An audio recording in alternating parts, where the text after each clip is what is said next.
Anyway, let's get into solicits for March, shall we? That's the main thing. We'll fire through this. Some of those new issue 1s are popping up here at the start. We have Lobo issue 1 from Scotty Young and Jorge Corona on the book. It's a tough sell for me to make me care about Lobo or want to read a solo Lobo project. And I'm not sure if there's any creators that would make me, even my favorite writer and artist, I don't know if they'd make me interested in a Lobo book, if I'm honest. I would still hesitate, right? It could be Tom Taylor with Jorge Fornes on art, and I'm still being like, I don't know. It's Lobo. Yeah, I mean, I'd probably still try it at least at that point, but like... You know what, though? I'm sure Ram V could do some weird existential crisis Lobo that we would probably enjoy. But yeah, man, this is gonna have to go to the vote to get me to read it. Like, after the Wonder Woman Lobo issue, I'm kind of tapped out on Lobo, I feel like Lobo belongs with like I know he's not created by him, but he belongs with like the era of Rob Liefeld. Like that's where he belongs. Yeah. But hey, I think he's a Starlin, right? So, but he came maybe late 80s. So, but it's on that cusp of the 90s where there's a lot of pockets and I'm not even angles and I'm not even talking about like the era he came from. I'm just talking about the attitude, the type of character he is. It just is very much that 90s attitude, kind of like annoying character to me. But hey, so that's this is part of the next level branding as well.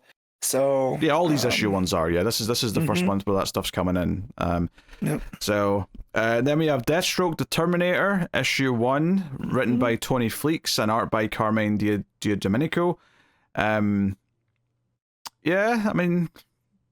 it's a new Deathstroke book. I mean, we've been fool me once, shame on me type deal. I mean, we've read enough Deathstroke, especially on the show. I'm more open to this than Lobo. Yeah, I'm definitely more open to Deathstroke than Lobo, but it's still not a character that I'm like immediately excited about reading a solo book for. No, that said, the Diadomenico art might be a lot of fun in there. Seeing what the Deathstroke can do. Also, them calling it Deathstroke the Terminator as well, which was his original title way back in Teen Titans of the 80s. I don't think he's had that branding in quite some time. So they're going for the nostalgia play here with that title. And then Batwoman issue 1, which we knew was going to be Greg Rucka with Danny. So this is him finally following up on all the Batwoman stuff that he's been wanting to do for decades at this point. So how can we get us to read a Batwoman book? Well, Rucka and Danny, we'll be good. I mean, you say that as if we wouldn't try most Batwoman books, to be fair. No, but this gets us excited for it. This gets us like, it's Rucka. I mean, we read the not planetary. What was that? Outsiders. It wasn't Rucka because Batwoman was an Outsiders. Yeah. That ended up being a follow up to that. So, because Batwoman was there, and but and Danny's art should be a lot of fun. Especially if it's anything like the early J.H. Williams stuff from that run. I think that run was called Elegy, or that first story, anyways. Kind of chippy kind of deal. So it should be cool. Yeah, we got DC KO issue 5, which is the final issue of KO. So we'll see how that works out.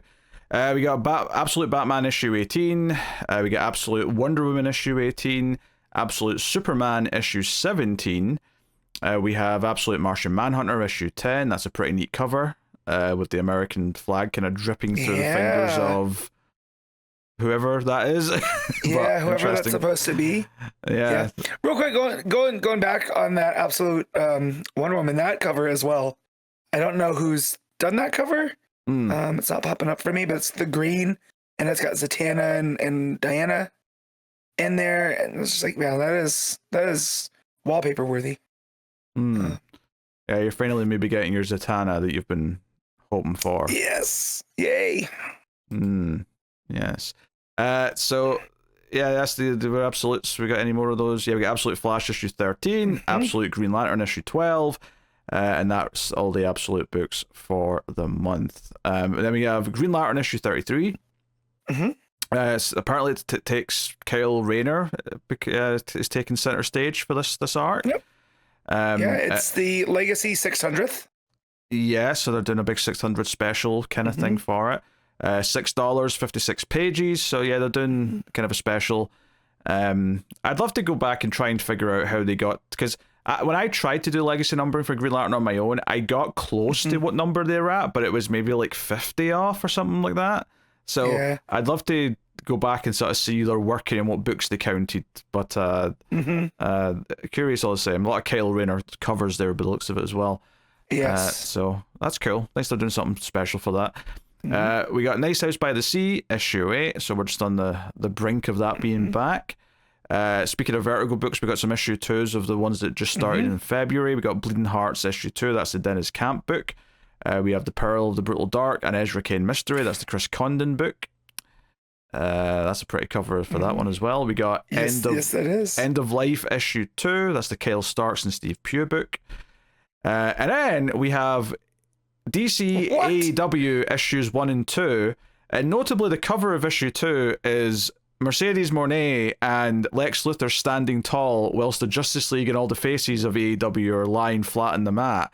So I don't know what's going on there, but look, am I gonna want to read this? Probably not. Am I going to? Absolutely. I might be in for the absurdity of this. However, like I have tried many times to read Steve Orlando books, and I have disliked every single one of them pretty much. So that is my main hang up as well, is the Steve Orlando of it all. But that said, it says you got Excalibur and Booster Gold calling the action. On top of that, funny. I gotta know what that's like. That's actually pretty funny. Yeah. But let's see who's on the cover of issue 1, wrestler wise. We got Orange Cassidy. We got Tony Storm, we got Mercedes, we got Swerve. It looks like Osprey. So, pretty cool. Yeah, and you got some nice Daniel Warren Johnson variants. It looks like someone's taking the buckshot lariat there. I can't see who it is. It's the thumbnail. Yeah. Looks like it's Luthor. That main cover is, I'm pretty sure, half a cover. I think it's going to be a wraparound, just based on the way it's cut off at the side, but that makes sense. Yeah, so yeah, they're doing that weird crossover. So yeah, on you go. And then we got Batman issue 7. So yeah, that's Jimenez with Fraction. We got Wonder Woman 31 with the nice cover with both Diana and Trinity on the cover, which is cool. So we'll see how this is where the Wonder War begins, which they're teasing now. For issue 31 onwards. Catwoman 85. That book's still trucking along. That's up there in the numbers now. We have Batgirl issue 17, which sounds like the start of a new arc, which I'm pleased by, because it means the book's not done yet. I'm always worried that when an arc's ending on that book now, where I'm like, oh, please don't be over. And it's like, no, we're doing more. And she's back in Gotham. And also another detail, which I won't mention for spoiler's sake, but so stuff going on there. I will say it is, from reading the solicit, this just the name of the title, which I won't give away because spoilers. It definitely is giving me those Immortal Iron Fist vibes, where Cassandra's come back from her little sojourn and now she's back in Gotham, and there's all this kind of weird martial artsy businessy stuff, and I'm here for that. So just let Tate cook. Except this is way cooler because it's not a lame character. Iron Fist is not lame, okay? Iron Fist rules. Just don't watch the Netflix show, guys. I'm sorry. Iron Fist is lame. He's a little bitch. No, I'm sorry. No, Iron Fist rules. Iron Fist and Cass would, I think, get along really, really well. No, take that. Wash your mouth out with soap. No, Cass is way better, and I will not be going with this. Rand Kai rules. I don't know what you're talking about. That variant with Cass like hanging upside down under like the train track or whatever it is, looks pretty neat actually. Yeah. So for sure, that's very cool. Harley Quinn issue 60. That's coming out. We got Poison Ivy 42. So apparently Poison Ivy's got a new position in the city. I won't spoil it, but that feels like a new status quo change for Gotham. And this isn't a KO spoiler, but this was a spoiler that I had seen when I clicked through the Scott Snyder link, and I was like, wait, huh? And so I'm already tapped into that book as it is. So very curious to see how that plays out. Harley and Ivy, Life of Crime issue 4. We got Batman Superman World's Finest 49. So that's trucking along. We got Detective Comics 1107. Continuing Tom Taylor's run. Pete Woods is on the art for this one. We also have Green Arrow and Black Canary guesting in the issue, so that may be fun. That Yannon cover with the canary cry making the concentric circles. Oh my god, it's very Saul Bass looking. Saul Bass is, in case people don't know, graphic designer from the 60s, did a lot of Hitchcock's title sequences. But yeah. Oh, there's like a weird variant which is kind of good but kind of bad at the same time, but I appreciate what it's going for. It's the RoboCop poster, and it's but Batman's intentional looking very stilted and robotic the way he's stepping out the Batmobile. It's meant to mimic the RoboCop poster. I'm like, I don't know why they've decided to do this, but part man, part bat, all. God damn, this Batman is also all thighs. His thighs are huge.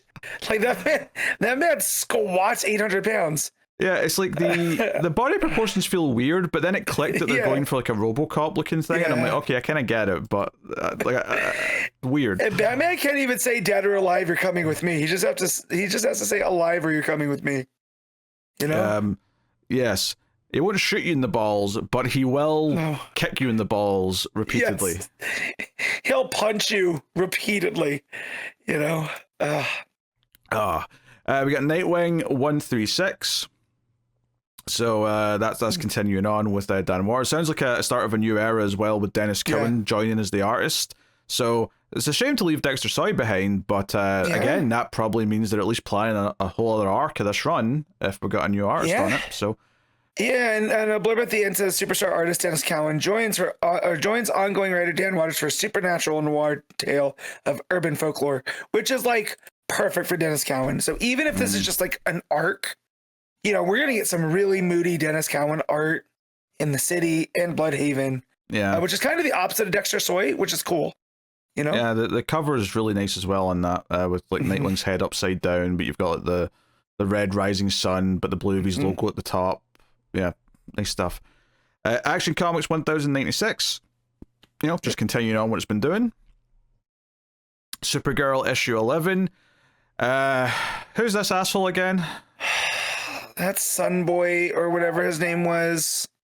He's from the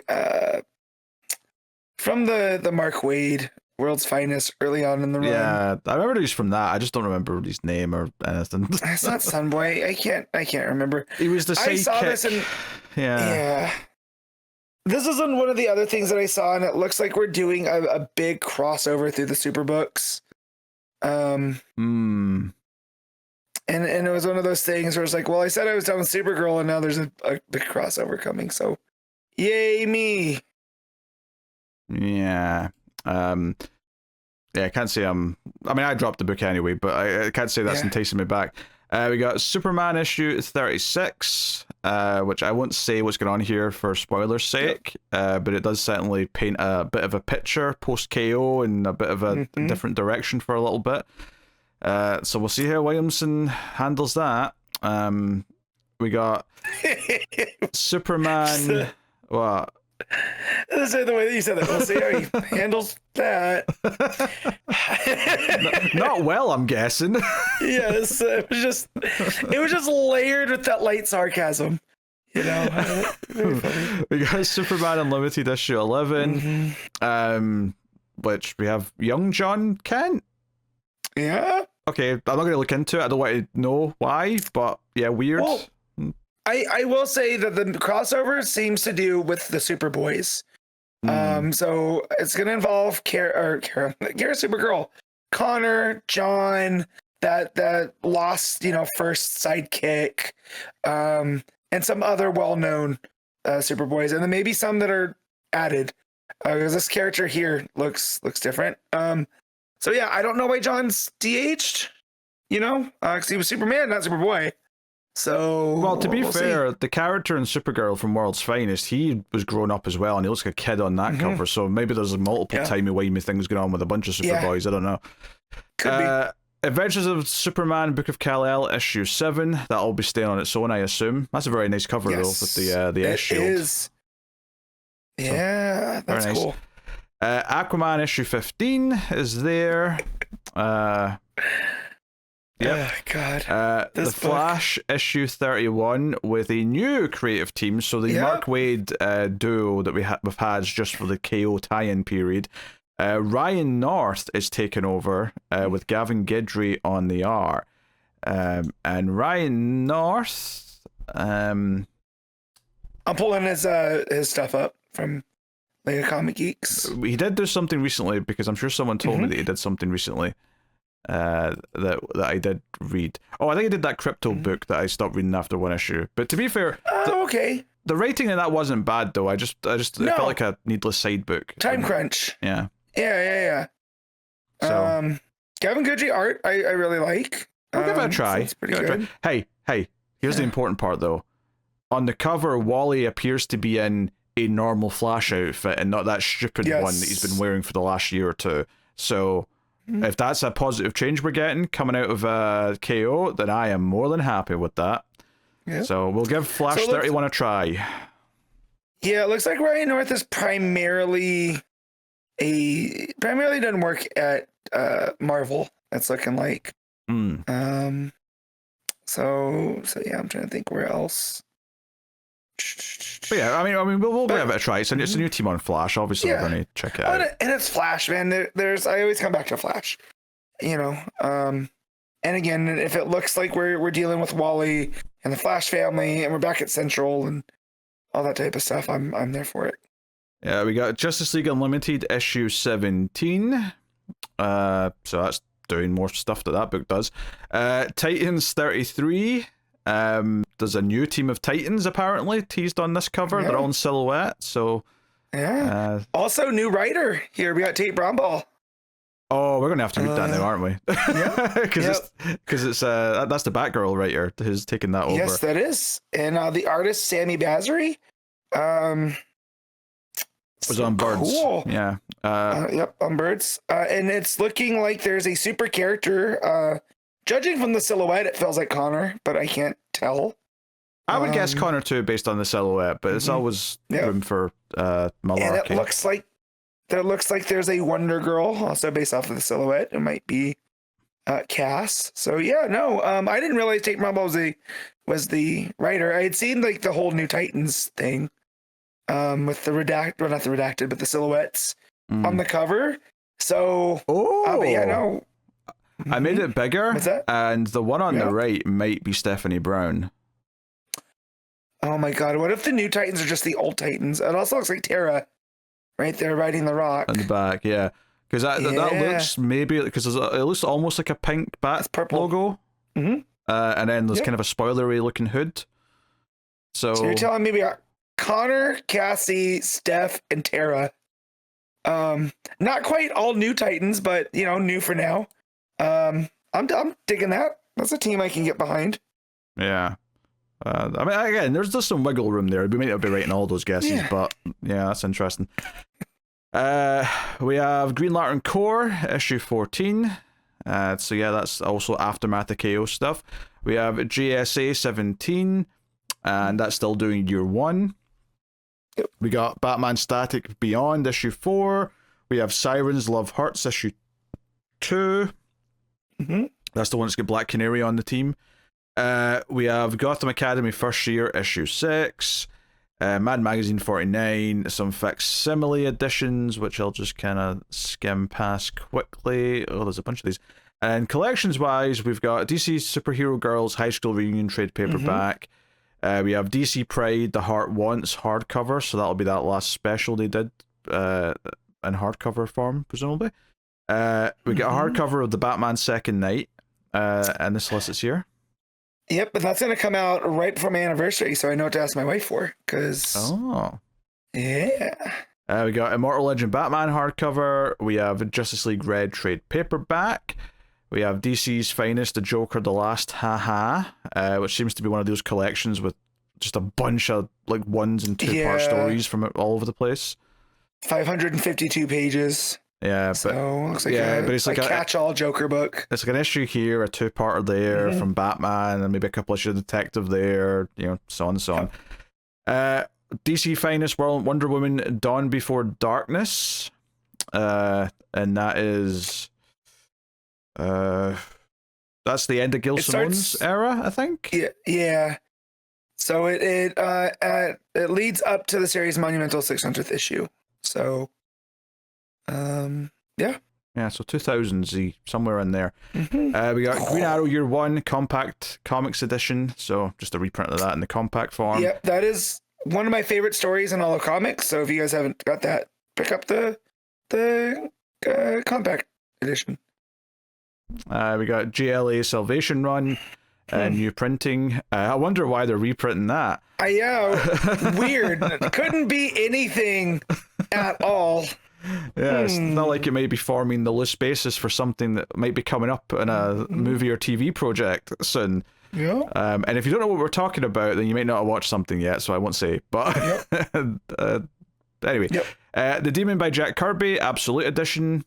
So hefty 600-page, 16-issue book. So cool. Then we got Absolute Green Lantern Rebirth, a new printing. I mean, this has been a rebirth or an absolute. A couple times before. Yes. So not surprised. We have Green Arrow by Jeff Lemire and Sorrentino, deluxe edition, new printing. So, yep, just that run again. Another great run. Pick that up, guys. We got Zatanna by Paul Dini, omnibus hardcover. So that's interesting. They're putting that together actually, because like. Yeah. I think the various parts of it have been in trades before. There was definitely a 1-16 trade, but this is collecting the Detective comic issues that are relevant, some one-shots and some other things. So it's the full shebang. I gotta look up what Black Canary and Zatanna Bloodspell is, because that's something that's right up my alley. Yeah, it sounds like a one-shot to me, but I mean, I could be wrong. GLA Book 3 trade, so this is just a reprinting of that Morrison era kind of run of GLA. Yep. We have GLA A League of One Deluxe Edition. So yep, that's coming out. We got a Batman in the 70s new edition. So this is under 200 pages. Under 200 pages of stories. I mean, it's a pretty small selection, honestly, all things considered. Yeah. We got Batman Brave and the Bold Tomorrow's Heroes trade paperback. We have Batman Urban Legends Omnibus Volume 1 hardcover. So that was the anthology book they did. This is the first 12 issues of it all bundled up. So that's interesting. We have DC's Finest Batman Death in the Family trade. So another countless reprint of that. We have Nightwing and Night in Bloodhaven Compendium Book 3. So this is the later chunk of Chuck Dixon's Nightwing run. 60 through 82 is included in there. Yeah, plus some other bits and pieces from other books and one-shots and whatnot. We got Suicide Squad by John Ostrander Omnibus Volume 2. So they're getting more of that run out. I don't know if that's all of it or just the second of many parts, but that's there. We got Teen Titans by Jeff Johns Compendium Book 1. So the big thick trade paperback that's 1,300 pages. R.I.P. the spine on that. Gravy. Teen Titans Bronze Age Omnibus hardcover new edition. So that's a reprint of that. We got DC Marvel Superman Spider-Man issue 1, which is... What is this? Well, this is the next in their line of their crossover one-shots. Gotcha. Yeah. Oh, man. I might have to go pick this up. It's got Greg Rucka. It's got Christopher Priest, Jeff Lemire, and Gail Simone. Yeah, it's an $8 72-page book, so presumably there's at least 4 stories in there, hence the 4 writers. Yeah, so that's there. And that wraps up the Solicits. So interesting to put that at the very, very bottom of the Solicits, but yeah, hey, there it is.